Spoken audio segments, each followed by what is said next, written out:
Good morning, dear students. How are you all today? Hope you all are doing good, taking good care of yourselves, and paying attention to your e learning modules. Welcome to the science class. Children, as you all are aware, right now we are going through the chapter Synthetic Fibers and Plastics. Today we will continue with the same chapter. Before we go ahead with the chapter, let us quickly recap the topics that we have covered in the previous classes. We have studied about the synthetic fibers. How are they different from the natural fibers? What are they made up of? Polymerization, including polymers and monomers. We have discussed about the different synthetic fibers, that is rayon, nylon, polyester, acrylic, spandex. Also, we have covered on advantages and disadvantages of synthetic fibers. The topic that we have next is plastics. Now, when I say plastics, what is the first thing that comes into your mind? Or if you look around, what are the things that are made up of plastics? The chair that you're sitting on, your pencil box, your water bottle that you're using to drink water are all made up of plastics. So there are multiple things made up of plastics and have become integral part of our life. So what is plastic actually? Children, plastics are polymers. As like synthetic fibers, plastic are also polymers. For example, हम सब plastic bags, polythene bags use करते हैं घर पे. That is also a polymer. It is a polymer called as polyethylene. Polyethylene is made up of small units or monomers called as ethene. Ethene is the monomer. They link together and form a polymer called as polyethylene. Now moving on to our next topic, that is properties of plastics. So in properties of plastic, the first one is plastics are less brittle than glass and hence can be made transparent and smooth. Now, what do we understand by the word brittle? Any material that can be broken down into smaller pieces are called as brittle. So, जो plastic होता है, that is less brittle. It cannot be broken down easily into small pieces and is preferred over other materials like glass. Plastics are corrosion resistant.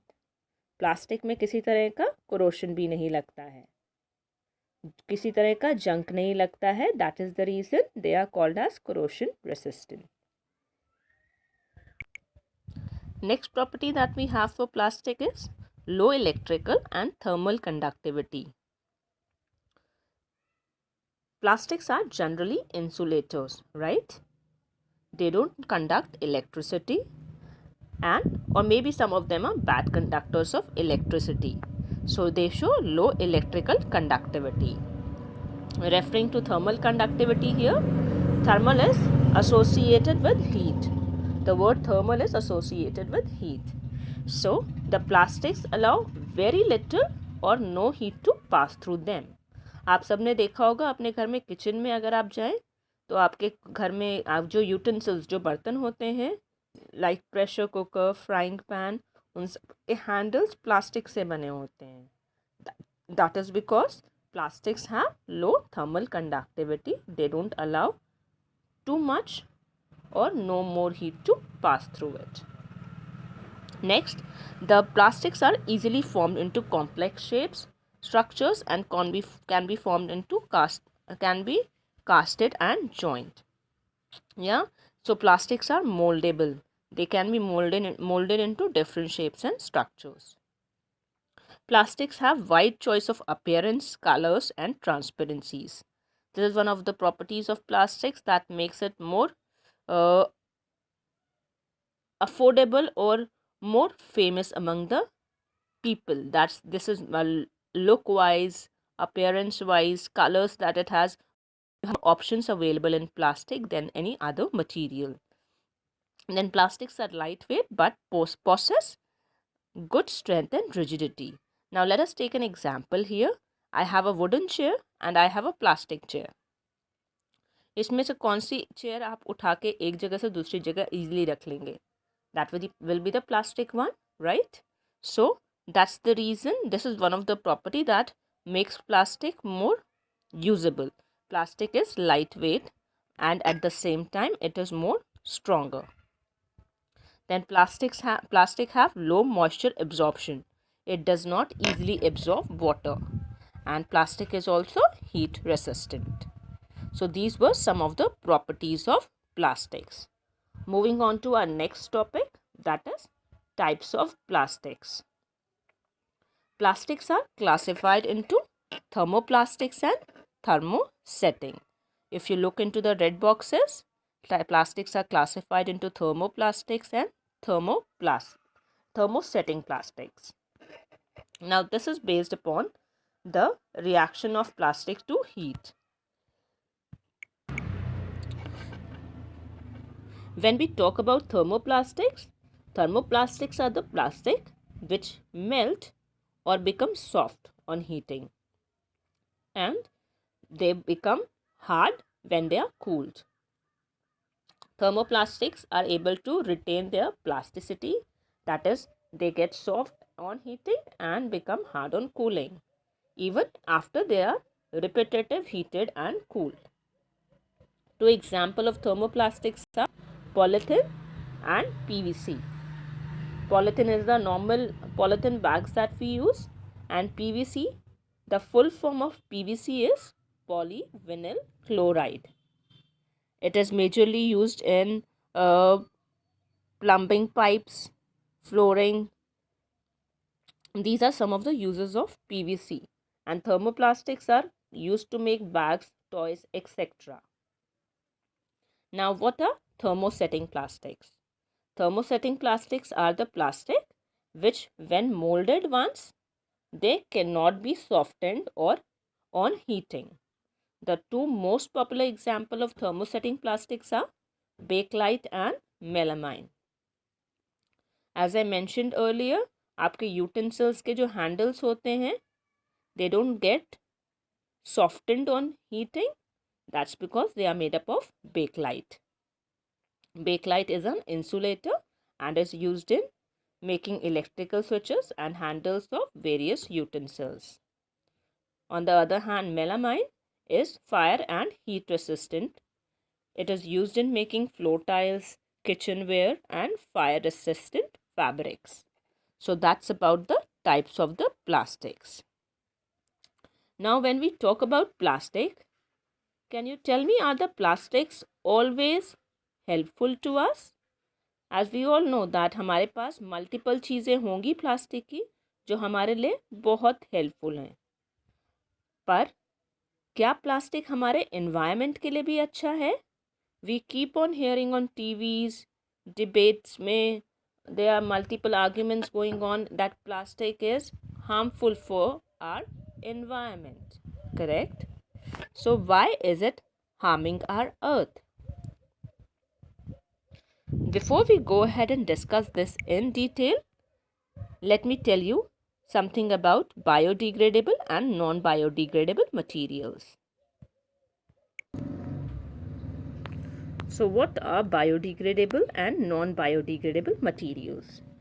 Children, when we say biodegradable materials, these are the materials that can be decomposed by microorganisms such as bacteria and fungi, which would include food, vegetable waste, or the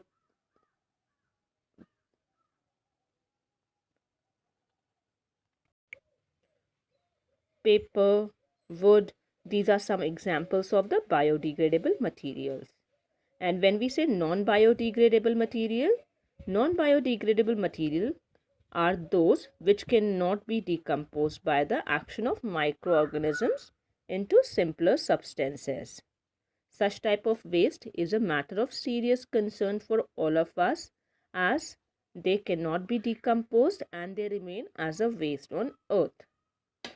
The topic of discussion today, plastic is a non-biodegradable waste, which poses a serious environmental problem, as most of the method used to dispose them harm the environment and result in one or the other kind of pollution.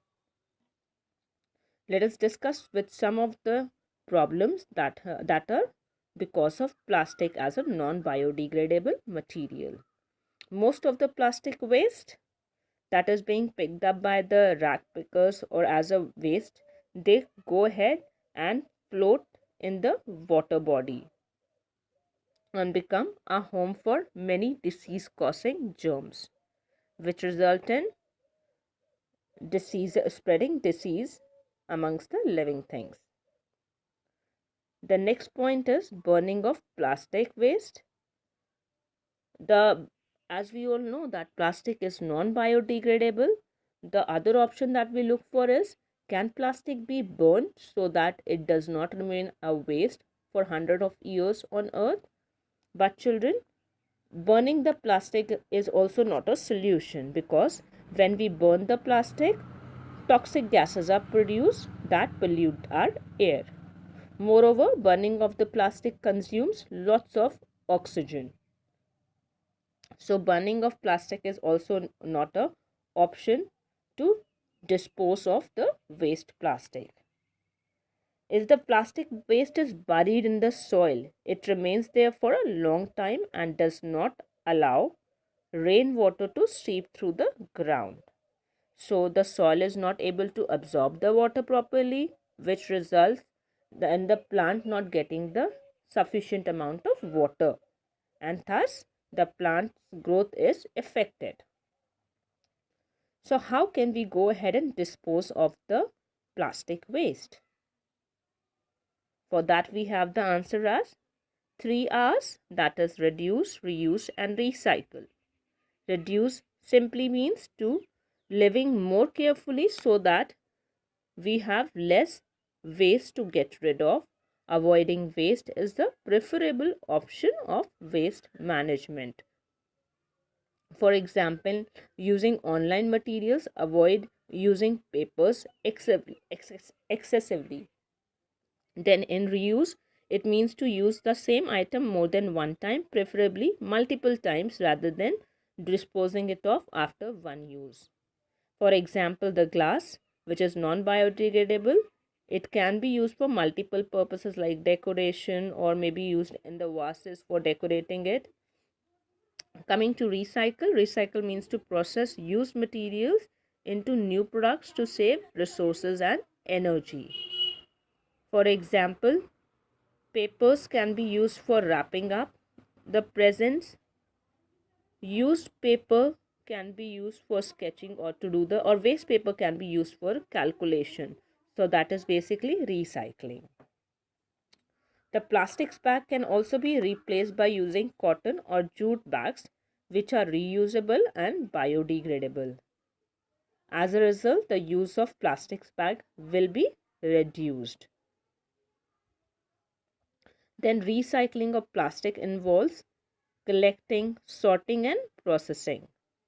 To support the municipal corporation, you would have observed in the city as well, has kept green and blue bins for the biodegradable and non-biodegradable wastes. So it is the duty of every one of us to help the local authorities or local bodies to keep the public places clean and free of plastic, as plastic is non-biodegradable.